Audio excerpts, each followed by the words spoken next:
Wir sind heute bei Frau Höfler in Preding. Frau Höfler hat vor kurzem von der Firma Limes einen Alubalkon bekommen.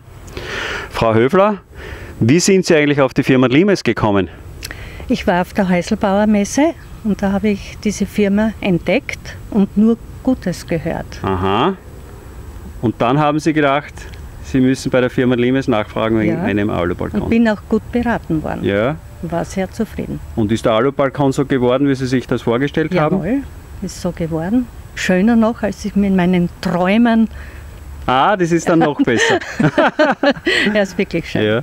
Und sagen Sie, was unterscheidet die Firma Limes von anderen Firmen? Gibt es da irgendwas? Ich habe mit mehreren Firmen, schon nicht jetzt wegen Balkon, die Firma Limes hat die Zusagen eingehalten.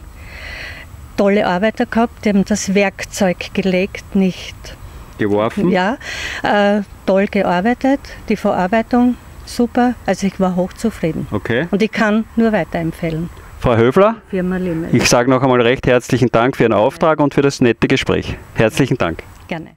Limes, Limes.